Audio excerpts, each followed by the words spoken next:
눈 속에서도 열심히 오셔서 대단히 감사합니다. 그 열심을 하나님께서 기뻐 받으실 줄로 믿습니다. 지난 12월 10일, 며칠 지나지 않았지요? 12월 10일은 유엔이 정한 인권의 날입니다.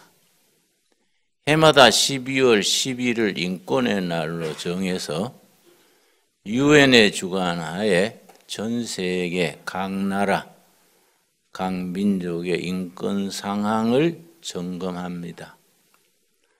올해에도 유엔 인권의 날을 맞으면서 유엔에서 발표하기를 전 세계에서 최악의 인권 국가 노스코리아를 지목했습니다.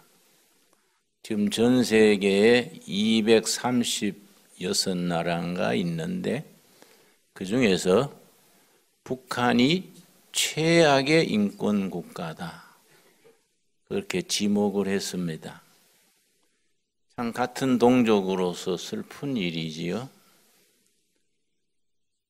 어떻게 해야 되나? 어떻게 하다가 우리 북쪽이 세계 최악의 인권 국가가 됐을까? 우리 기도 제목입니다. 미국에서 금년에 우리 정부와 서로 뜻을 같이 해서 비핵화, 핵무기를 없애는 일에 협상도 하고 애를 썼습니다. 근데 그게 제대로 되지를 못해서 해가 그냥 넘어가지요. 이번에 미국 상원에서 특별한 결의를 했습니다. 트럼프 대통령이야 지금 미국 정부가 북한을 상대로 협상을 할 때에 핵무기 문제만 다루면 안 된다. 핵무기 이상으로 중요한 문제를 놓치고 있다. 북한의 인권 상하이다, 인권. 북한이 가지는 비인간적인 인권을 짓밟는 문제 반드시 제기를 해서 그 문제에 협상이 이루어진다. 그래서 앞으로 미국 트럼프 정부가 북한을 상대할 때에 인권 사항을 꼭 짚어서 그 문제에 발전이 있도록 할 때마다 국회에 보고를 하라. 그런 결의를 지난주에 했습니다. 인권이라는 것은 창세기 1장 26절에서 시작됩니다. 하나님이 주신 인간의 존엄성, 하나님이 지으신 각 영혼이 가지는 영적인, 정치적인, 사회적인 그 권리, 거기에 뿌리를 둡니다. 창세기 1장 26절 모든 인권은 출발점이 창세기 1장 26절에서 시작이 됩니다. 누구도 침범할 수 없고 누구도 짓밟을 수 없고 누구도 소홀히 되어서는 안 되는 인간의 자유함, 존중, 인간의 가치, 이건 하나님이 부여하신 겁니다. 어떤 체제, 어떤 제왕, 어떤 권력자도 하나님이 부여하신 인간의 존엄성, 인권을 무시하거나 억압하거나 소홀히 해서는 안 된다. 거기에 뿌리를 둡니다. 1장 26절 하나님이 이르시되 우리의 형상을 따라 우리의 모양대로 우리가 사람을 만들고 하나님이 사람을 지으실 때에 하나님의 모습대로 지으셨습니다. 왜 자꾸 하나님은 한 분이신데 우리가 우리의 모양대로 우리가 나오느냐? 그게 성부 하나님, 성자 하나님, 성령 하나님 한 분 하나님이 성부, 성자, 성령 공동체로 존재하시는 삼위일체 하나님에 대한 간접적인 표현이다. 그렇게 해석을 합니다. 삼위일체 하나님께서 사람을 지으실 때에 하나님의 형상대로 지었습니다. 그 하나님의 형상에는 크게 5가지가 포함됩니다. 하나님의 형상이 뭐냐? 거기에 어떤 사람이든지 소중한 인권에 대한 개념이 거기에 뿌리를 두고 있습니다. 첫째는 영이신 하나님, 둘째는 사랑이신 하나님, 셋째는 창조하시는 하나님, 넷째는 공동체로 계시는 하나님, 5번째 자유하게 하시는 하나님, 진리 안에서 자유하게 하시는 하나님. 그래서 한 인간 한 인간 한 영혼 한 영혼이 자기 스스로 자기가 결정하고 자기가 판단하고 자기가 선택해서 행동하는 그 자유함, 이거는 하나님이 창조하실 때부터 사람에게 부여하신 천부의 인권이다. 어떤 이름으로든지 그 인권이 억압되어서는 안 된다. 그러고서 28절 하나님이 그들에게 복을 주시며, 하나님께서 각자에게 자기의 존엄성, 자유함, 주신 복을 누리며 살게 하셨습니다. 그래서 우리들은 행복하게 살 권리가 있습니다. 여러분 다 이해하시지요? 우리는 하나님이 부여하신 자유, 인권, 가치, 그걸 누리면서 행복하게 살 권리가 있습니다. 하나님이 부여하신 권리입니다. 누구도 누구를 억압하거나 상처를 주거나 명예를 짓밟거나 해서는 안 됩니다. 그래서 법치, 자유, 그리고 서로 존중, 이런 것들이 열린 사회, 인간다운 삶을 사는 사회의 기준이 됩니다. 여러분, 저 미국의 하버드 대학 신학부에 하비 콕스라는 신학자가 있었습니다. 세속도시, 세쿨러 시티라는 책을 써서 아주 세계적인 명저가 됐었는데, 세속도시에서 서두에 쓰기를 전 세계 많고 많은 책 중에서 인간 역사에 가장 큰 영향을 끼친 책이 있다. 많이 쏟아져 나오는 책들 중에 인간 역사에 최고로 영향을 미친 책, 무슨 책이냐? 출애굽기다. 출애굽기. 오늘 읽은 본문 말씀이 그 내용을 말해줍니다. 3장 10절 말씀, 출애굽기 3장 10절 말씀. 사람이 쓴 많은 책들 중에서 가장 영향력을 끼친 책이 출애굽기다. 출애굽기의 어떤 점이 그러냐? 출애굽기 이전에는 왕이 모든 걸 소유하고 사람의 생명도 재산도 모든 것이 왕이 소유했습니다. 어떤 인간도 왕이 소유해서 죽일 수 있고 학대할 수 있고 자기 소유물처럼 다룰 수 있었습니다. 모든 백성은 왕에 순종하고 무릎을 꿇어야 될 의무가 있는 것으로 그렇게 믿던 시대입니다. 근데 출애굽기가 등장하면서 아니다. 왕도 하나님 앞에서는 평등하다. 모두가 창조주인 하나님 앞에서 평등하다. 왕이 인간의 생명을 유린하거나 짓밟거나 소유할 수 있는 건 아니다.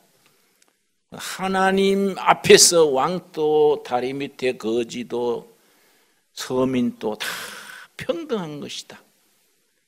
그래서 왕의 압제 아래 신음하는 백성들을 하나님께서 불러내셨습니다. 왕이 다스리는 나라가 아니고 하나님이 다스리는 나라, 하나님의 나라지, 하나님의 나라. 그걸 보이는 하나님의 나라의 예로서 약속의 땅, 젖과 꿀이 흐르는 땅, 가나안 땅으로 하나님이 불러내셨습니다. 세상 왕이 지배하는 질서, 체제, 가치관과 구별되는 하나님이 다스리는 나라, 하나님의 질서, 그 땅으로 불러내셨습니다. 3장 9절, 출애굽기 3장 9절. 그래서 일제시대에는 일본 제국주의가 우리 땅을 짓밟던 그 시절에는 일제시대 말기에 교회 예배에 형사들이 일본 형사가 꼭 참석했습니다. 그래서 성경 중에 두 책은 절대 설교하지 못하게 했습니다. 출애굽기와 요한계시록. 그 일본 형사가 뒤에 앉아 있다가 오늘의 본문 말씀 출애굽기 이러면은 형사가 빠가야로 그거는 읽으면 안 돼. 실제 그랬습니다. 왜냐? 출애굽기가 해방의 이야기. 백성들이 참 왕이신 참 천왕이신 하나님이 해방시키시는 이야기가 출애굽기이기 때문에 일본 형사가 그건 중지시켰습니다. 또 요한계시록은 세상 왕들의 세상 거짓 신들은 다 사라지고 참 왕이신 영원하신 왕이신 여호와의 나라가 승리하신다. 이게 요한계시록이기 때문에 출애굽기와 요한계시록은 설교에서 다루지 못하게 그렇게 간섭했습니다. 참 실감나는 얘기지요. 그래서 독재자들은 아주 출애굽기를 싫어합니다. 요한계시록을 싫어합니다. 그래서 교회를 핍박을 합니다. 중국의 시진핑이 아주 그 사람이 대단한 사람인 줄은 아는데 임기 10년 그걸 없애고 임기 없는 종신 옛날 모택동처럼 그렇게 하면서 한교시 교회의 십자가를 뜯어버리고 교회를 헐어버리고 그것이 중국에서는 진행 중입니다. 참 그거는 역사를 까꾸러 가는 거이지요. 그건 뭔가 몰라서 하는 소리지요. 하늘 무서운 줄 알아야 되는데 자기가 무슨 재주로 예배당을 헐어버리고 아주 공안을 동원해 가지고 교회 종탑 다 헐어내고 이게 사진에 요새 찍혀서 요새는 뭐 이 스마트폰이 있어 가지고 찍어 가지고 세계에 올리는 거이지요. 북한에는 6.25 전쟁 날 때의 교회가 2630 교회가 있었습니다. 싸그리 없어졌지요. 완전히 없앴는데 김일성, 김정일 시대에 외국에서 원조가 들어오는데 자꾸 교인들이 보내오거든요. 남한 교회가, 미국 교회가 교인들이 자꾸 북한에 헌금을 많이 보내오니까 안 되겠다. 교회 좀 비율을 맞춰야겠다. 그래서 평양에 봉수교회라고 교회를 세워서 관제로 동원을 했습니다. 봉수교회에 출석하는 교인 한 200명쯤 뽑아서 예배에 참석하면 배급을 2배로 준 거예요. 그건 식량 배급 주지 않습니까? 그랬었는데 몇 년 지난 뒤에 놀래버린 겁니다. 교인이 불어나는 거예요. 500명까지 불어났다 그래요. 그러고 예배 시작하기 전에 한 1시간 30분부터 소속도 없는 사람들이 교회 앞에 왔다 갔다 하다가 예배 드릴 때 살짝 돌아서 예배 보고 빨리 나가버리고 북한의 숨은 교인들, 진짜 교인들이 와서 예배를 드리는 겁니다.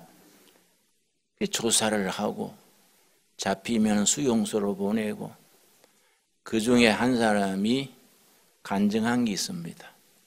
나는 북한 땅에 교회가 서기로 몇십 년 기도했습니다. 가짜 교회든 진짜 교회든 관계없이요, 교회가 섰으니 내가 예배 드리다가 잡혀가도 난 한이 없습니다. 그게 아주 간증이 나와 있습니다. 어리석은 짓이지요.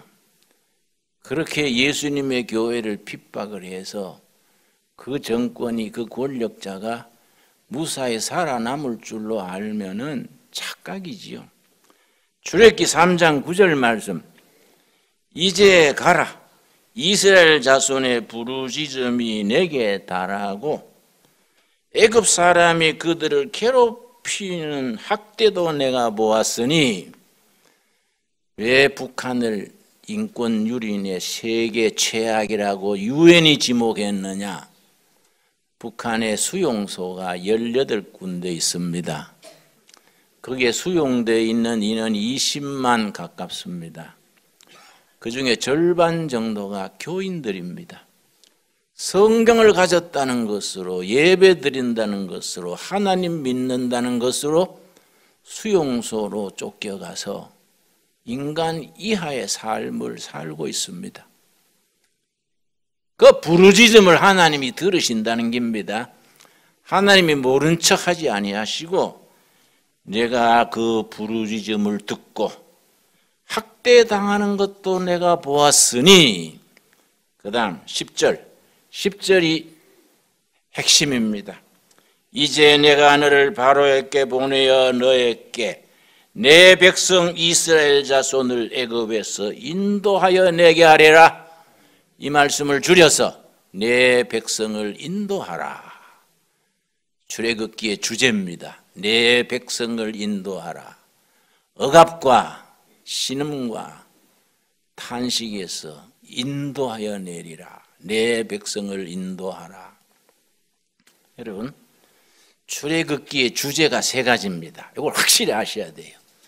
출애굽기는 해방의 책인데 출애굽기를 영적으로만 해석하면 안 되고 세속적으로만 해석해도 안 됩니다.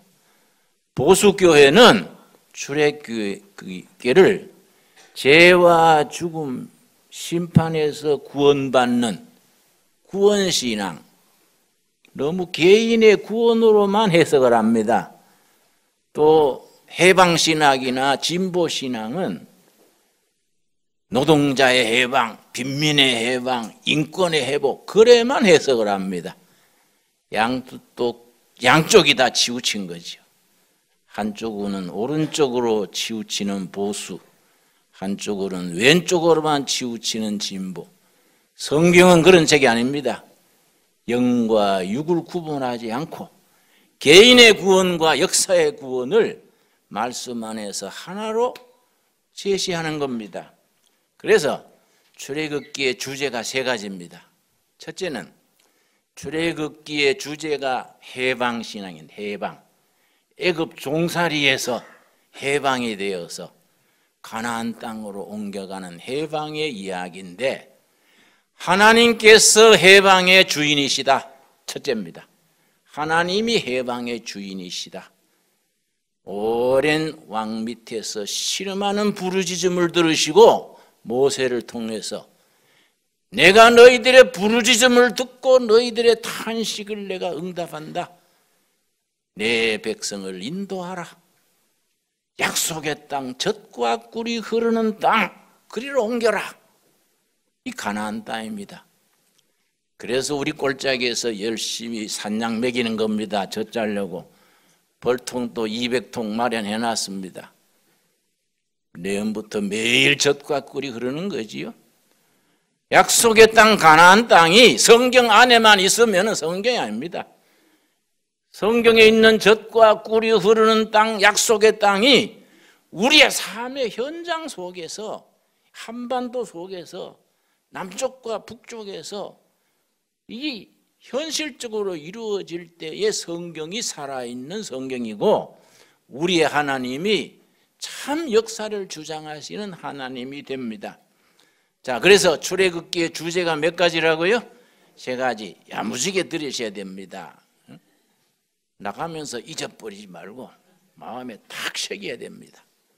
출애굽기가 전하는 메시지, 해방의 소식은 하나님이 해방의 역사의 주인이시다. 둘째, 출애굽기의 해방의 역사는 지금 또 진행 중이다. 과거에 애굽에서 가나안 땅으로 옮기면서 끝난 것이 아니다. 출애굽기는 현재 진행형이다. 현재도 해방의 역사는 진행형이다.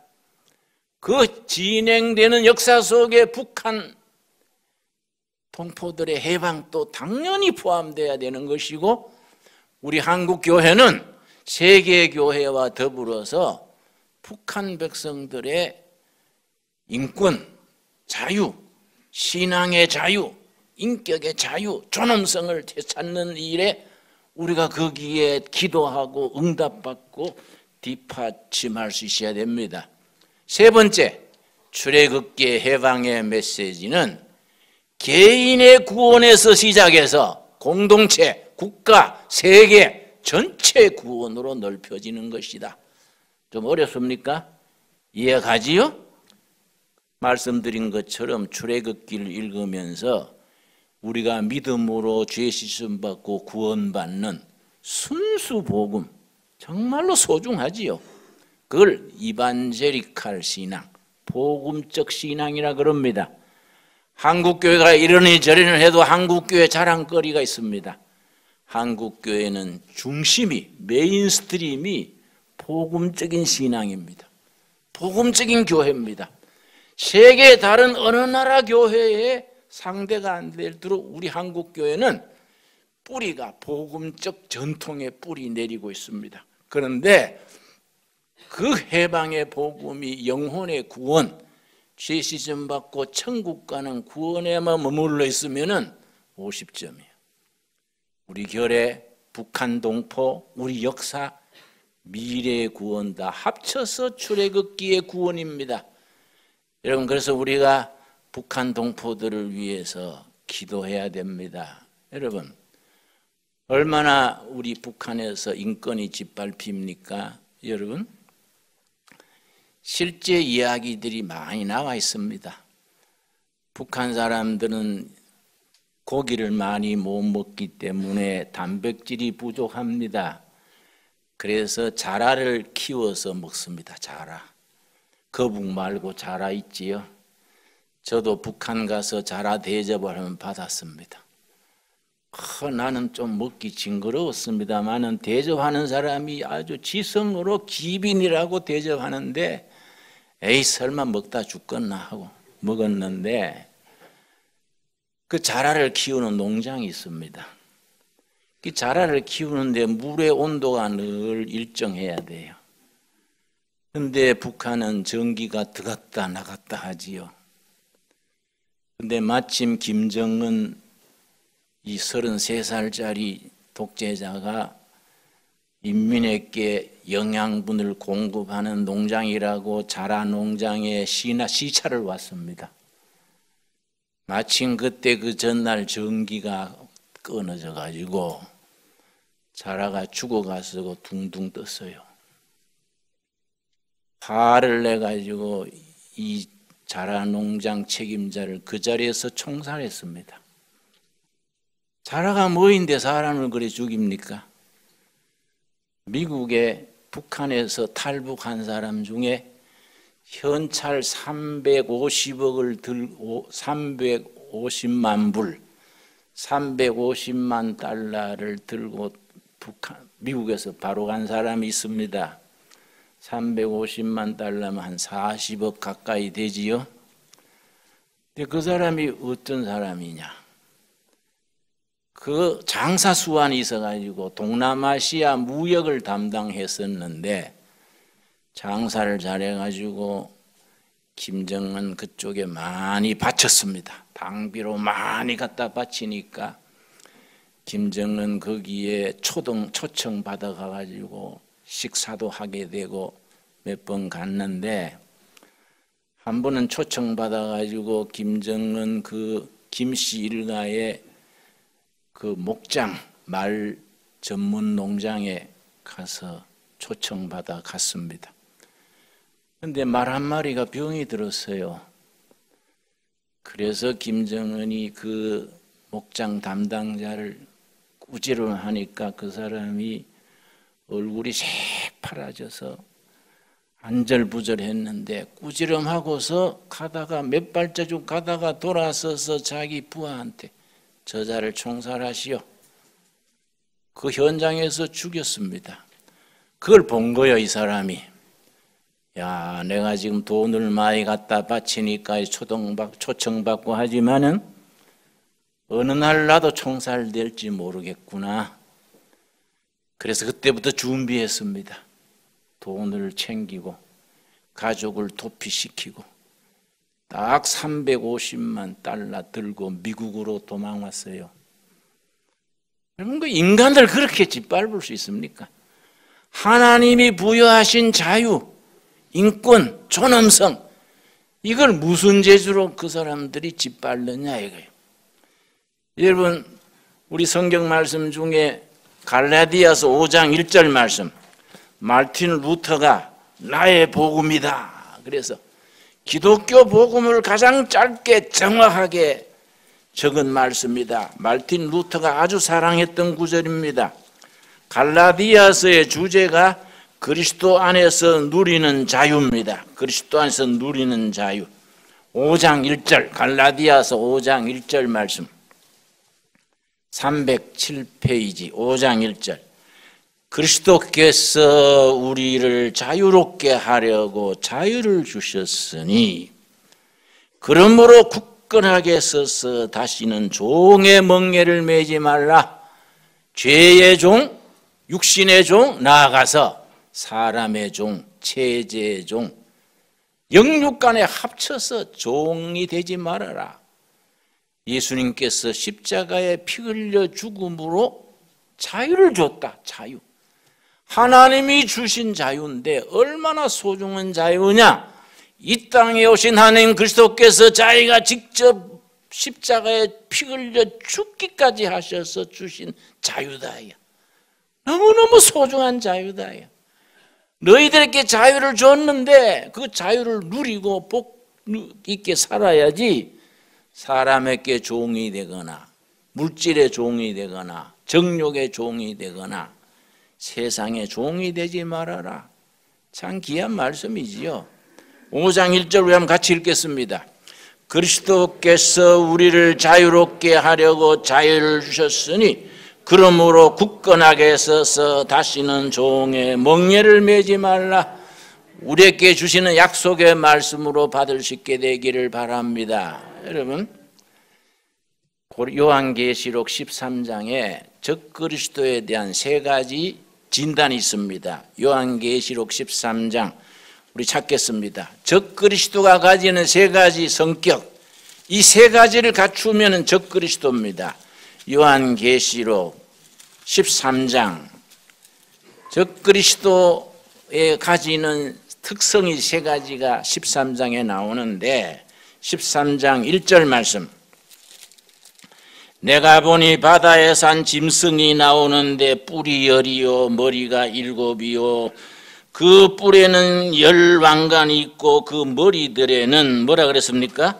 신성 모독하는 이름들이 있더라.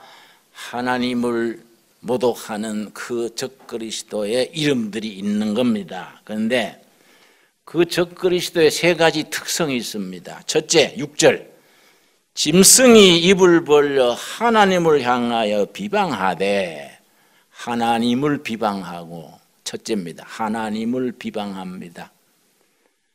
둘째, 그의 이름과 그의 장막 곧 하늘에 사는 자들을 비방하더라. 7절, 그 권세를 받아 성도들과 싸워 이기게 되고 성도들을 핍박하는 겁니다. 말씀드렸지요. 북한의 수용소가 18군데인데 그 중에 절반 이상이 교인들, 하나님 믿는 것 때문에 수용소로 쫓겨가고 하루살이 삶을 사는 겁니다. 내가 우리 신부님 한 분이 그 무슨 그 천주교님 신부님들 단체 중에 정의구현사재단 있지요? 그에 속한 신부님인데 나 만나서 얘기하다가 북한에는 교육도 무료고 의료도 무료고 아주 하나님의 나라에 가까이 가는 체제라. 그래서 내가 기가 차서 신부님 북한에 가보셨나요? 아직 못 가봤지요. 이제 통일이 되면 가겠지요. 그래서 신부님 저는 북한에 여러 번 다녀왔는데요. 나진선봉에서 시인민위원장 시장입니다 하고 식사를 했습니다. 식사 메뉴가 단곡입니다. 단곡이가 뭔지 아십니까? 보신탕을 단곡이라 그래요. 시장이 내는 단고기를 잘 대접받았는데 죽을 뻔했습니다. 여름인데요. 냉장고에 단고기를 넣어놨는데 전기사정이 나쁘니까 전기가 가가지고 3시간, 4시간 전기가 꺼져버리니 녹았다가 또 전기가 들어오면 얼었다가 녹았다가 얼었다가 몇 번 해가지고 변질이 된 거지요. 그걸 특식이라고 나한테 대접을 했는데 아이고 그날 밤부터요 광란이 일어나가지고 식중독이 얼마나 막 정신 못 차리고 숨이 멎을 것 같더라고요. 내가 대굴대굴 구르고 하니까 그 병원에 날 데려갔어요. 나진선봉에. 세상에 링게루가 사이다병을 가지고 링게루요 사이다병. 그러고 옆방에서 그 옆구리에 돌베기는 무슨 병입니까? 그 뭐지요? 그 수술하는 거. 응? 그걸 수술하는데 마취제가 없어서 생배를 째는 거야. 생배를. 아프다고 소리를 지르고 생배를 째니까 안 그렇겠습니까? 마취제가 없으니. 응? 그래서 내가 신부님한테 신부님 가서 배 한 번 째보세요. 응? 내가 죄송한 얘기지만은 장가를 안 가봐서 여자한테 안 시달려봐서 인생을 모르네요. 응? 철이 드세요. 무슨 놈의 의료가 무료고 교육이 무료고 생배 한번 째보세야 정신이 듭니다. 일러줬어요. 안 그렇습니까? 가장 소중한 건 인간의 인격, 존엄성, 인간의 자유함. 어떤 권력도 어떤 이름으로 그걸 누를 수 없는 겁니다. 그런데 하나님을 대적하는 적그리스도는 하나님을 비방하고 믿는 사람들을 핍박하고 괴롭히고 그러고 8절 말씀 죽임을 당한 어린 양의 생명책에 창세 이후로 이름이 기록되지 못하고 이 땅에 사는 자들은 다 그 짐승의 끼로 경배하니라. 자기가 하나님이 되는 거예요. 자기가 신이 되는 겁니다. 이게 적그리스도의 특징인데 북한이 딱 3가지를 갖추었지요. 여러분 우리가 해방시키는 일에 우리가 기도하고 응답받아야 됩니다. 나는 우리나라 정치가들이 남북 간에 잘해보려는 것은 참 좋은 뜻인데 대화로 풀겠다 그래가지고 12월에도 김정일 온다고 이렇게 환영대를 만들고 청와대 앞에 지나가 보십시오. 문정인 대통령 김정은 사진을 크게 걸어놓고 온 뒤에 걸어도 될 낀데 또 교인들이 예수님 기다리듯이 무슨 놈의 나라 정치가들이 김정은 오는 걸 목을 빼고 기다리다가 안 와버리니까 김새버리고 세계적으로 우사한 거지요. 왜 그렇게들 하는지 모르겠어요. 순리로 하되 정말 중요한 건 뭡니까? 사람이 사람답게 사는 세상, 존중받고 사는 세상. 그게 행복이보다 더 무서운 거 아닙니까? 더 소중한 거 아니겠습니까? 여러분 출애굽기 우리 6장에 보면은 해방의 복음인 출애굽기의 핵심이 나옵니다. 출애굽기 6장 6장 6절에서 7절 사이에 출애굽기, 여러분 우리는 성경을 살아있는 그대로 살아있는 말씀으로 우리가 읽고 우리 개인의 구원과 역사의 구원과 세계의 진정한 평화를 위해서 우리가 말씀을 바로 우리가 받아들여야 됩니다. 6장 5절 말씀, 이제 애굽 사람이 종으로 삼은 이스라엘 자손의 신음소리를 내가 듣고 나의 언약을 기억하노라. 그러므로 이스라엘 자손에게 말하기를 나는 여호와라. 내가 애굽 사람의 무거운 짐 밑에서 너희를, 첫 번째 뭡니까? 빼내어 억압과 압제, 인생의 무거운 짐에서 해방시켜서, 첫째입니다. 빼내어 그들의 노역에서 너희를 뭡니까? 건지며, 두 번째입니다. 구원하는 겁니다. 구출하는 겁니다. 편팔과 여러 큰 심판들로서 너희를 뭡니까? 속량하여, 세 번째입니다. 값을 치르고 구해내는 겁니다. 그래서 성경 전체로 구원신앙으로 볼 때 하나님이 값을 치른 겁니다. 누가 값을 치렀습니까? 이 땅에 오신 하나님 그리스도께서 십자가의 피값을 치르고 우리를 구원하신 겁니다. 아멘 하십니까? 용량하여, 네 번째, 너희를 뭡니까? 내 백성으로 삼고, 하나님의 백성, 왕들의 백성, 세상의 백성, 어두움의 백성에서 하나님의 백성, 빛의 백성, 구원의 자녀들로 삼으시고, 나는 너희 위에 하나님이 되리니 나는 애굽 사람의 무거운 짐 밑에서 너희를 빼낸 너희의 하나님 여호와인 줄 너희가 알지라. 여러분, 우리에게 주신 살아계신 하나님의 살아있는 말씀으로 받을 수 있게 되기를 바랍니다. 그래서 구약을 믿는 유대인들은 지금 또 이 유월절 이 메시지를 어떻게 지키느냐 하면은, 유대인의 유월절 명절이 지금 또 국경일인데요, 가족대로 유월절 식탁에다가 가족이 4명이면은 와인잔을 5개를 놓습니다. 식구가 4명이면 20개지요. 거기에 아이들은 조금만 붓고 어른들은 잔을 많이 채우고, 유월절 식탁입니다. 그래서 식사하기 전에 호주가 이 본문을 읽습니다. 6절 말씀, 그러므로 이스라엘 자손에게 말하기를 나는 여호와라. 내가 애굽 사람의 무거운 짐 밑에서 너희를 뭡니까? 빼내요.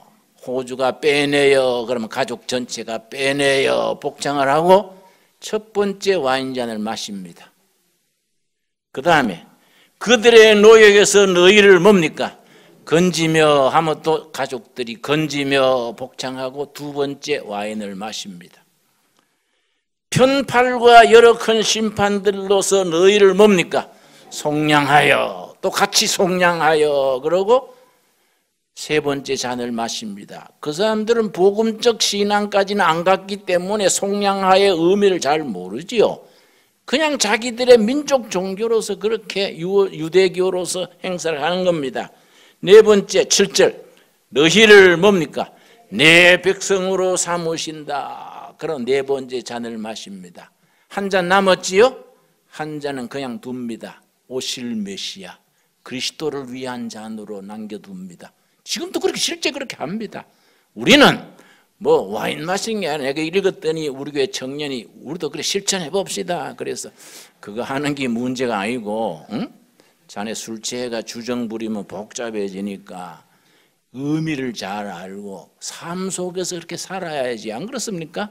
우리가 유대인처럼 뭐 유월절 올 때마다 포도주 5잔, 4잔 마시자, 그게 아니고 이 속에 담겨진 영적 의미, 해방의 소식이 있는 거예요. 해방. 하나님이 핏값을 치르시고 우리를 구원하셔서 하나님의 백성, 빛의 자녀, 하늘의 백성으로 삼으셨다. 아멘 하시지요? 그걸 우리만 누리는 게 아니라 북녘 땅의 동포들도, 중국에도, 아시아, 세계로 뻗어나가는 전하는 선교의 사명을 우리가 감당해야 된다. 우리가 다짐해야 될 신앙입니다. 오늘도 말씀이 우리의 살아있는 말씀이 되어서 그렇게 살아가는 신앙 고백이 되고 실천이 되고 기도에서 응답받는 열매가 있는 우리들이 되어질 수 있기를 바랍니다. 기도하겠습니다. 주님, 은혜를 감사드립니다.